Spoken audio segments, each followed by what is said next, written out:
Sheikh Hamdan's wife caught him texting her. And read every message, she read every single one.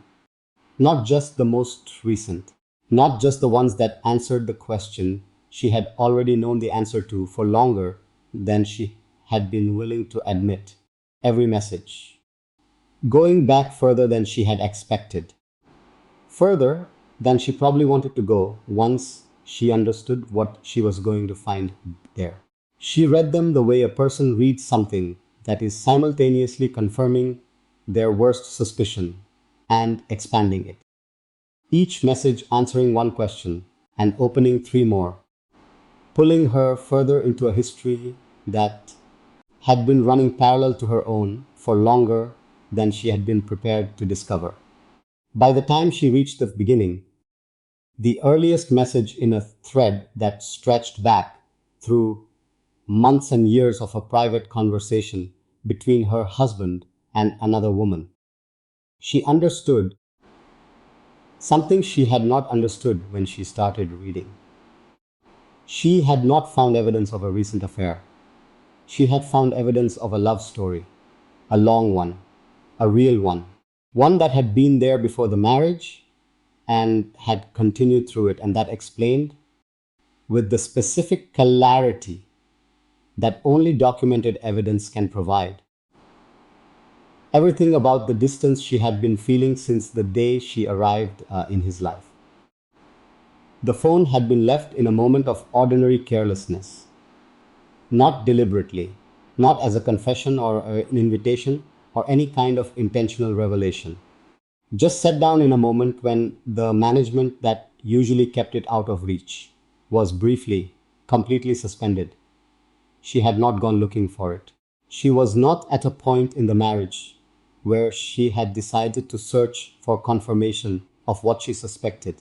She had suspicions, the vague, shapeless kind that live in a person when they can feel that something is missing but cannot identify what the missing thing is or where it went. The phone presented itself, unlocked, within reach, at a moment when he was elsewhere, and the temptation of the unlocked screen and the question she had been carrying, without being able to ask it directly, aligned into a single decision that she made in less time than it would take to describe making it. The first message she read was enough to establish the fact of the other woman, the name, the tone, the specific quality of intimacy that exists in text between two people who have been communicating long enough for the communication to have its own private language, its own references, its own shorthand, its own emotional register that is unmistakably the register of two people who know each other in a way that goes well beyond anything casual or manageable or explainable as something other than what it clearly was. She read the first message and she understood. And then she kept reading. Not because she needed more evidence. She had the evidence she needed within the first few exchanges. She kept reading because the evidence had opened a door into a version of her husband's life that she had been living alongside without access to. And the door being open felt less terrible than the years of it being closed. The messages went back years. That was the detail that cost the most. Not because the length of time was surprising in a way that added to the shock. She had suspected long enough that discovering the suspicion was correct was not the primary experience. The cost of the years was different.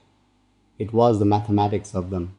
The specific calculation that becomes unavoidable when you read a thread that stretches back past the beginning of your marriage and understand that the thread did not begin with the marriage or in response to the marriage, but was simply there. Continuous, ongoing, already its own established reality when the marriage began. She had entered a life that already had this in it, already had this woman in it, already had this conversation in it, and nobody had told her. Nobody had given her the information that would have allowed her to make a genuinely informed decision and about whether to enter the life at all. The messages themselves were not what she might have expected if she had imagined reading them before she found them. They were not primarily physical. They were not the explicit, transactional kind of messages that a person might find slightly easier to categorize and dismiss as something other than what she feared. They were the other kind, the kind that is harder to find peace with because it is more real. Conversations, genuine ones. The kind of conversation between two people who talk to each other about the actual content of their inner lives, about what they are feeling and what they are thinking and what is happening in the private version of their days that the official version does not capture. He talked to her the way people talk to the person they are most honest with, the person who receives the real version rather than the performed one. And the real version of Sheikh Hamdan, the one in those messages, the one that the official story had never been willing to fully show, was someone she had been trying to reach since the first day of her marriage and had never quite been able to get to. That was the specific grief of the reading. Not just that the other woman existed, but that in the messages she could see exactly who she had been reaching for through the years of the marriage. The person behind the distance, the real Hamdan underneath the composure.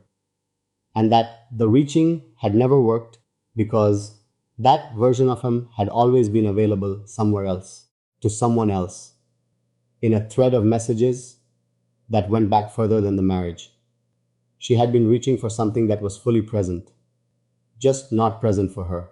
She did not put the phone down when she finished reading. She sat with it, with the full weight of what she had just been given access to.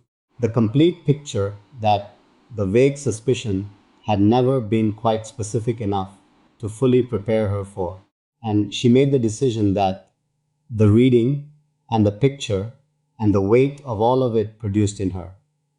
Not immediately.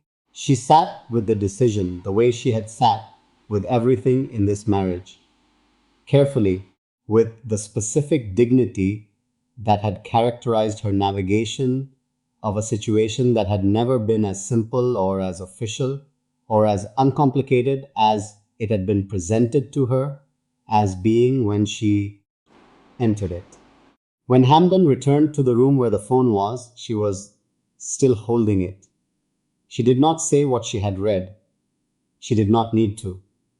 The holding of the phone was the statement, and he who understood immediately what the holding meant found himself in the specific position of a man whose management of the two worlds has finally, irreversibly, completely collapsed, not because of a dramatic confrontation or a public revelation or any of the forms of exposure that the palace had always worked to prevent, because his wife was sitting in a room holding his unlocked phone, having read every message, with the full picture finally in her hands.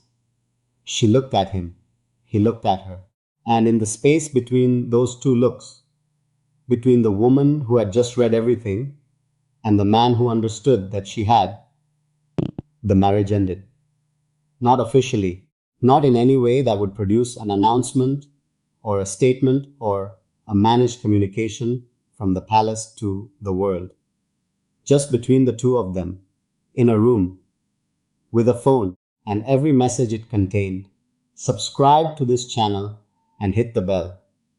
Every week I bring you the real story of Sheikh Hamdan.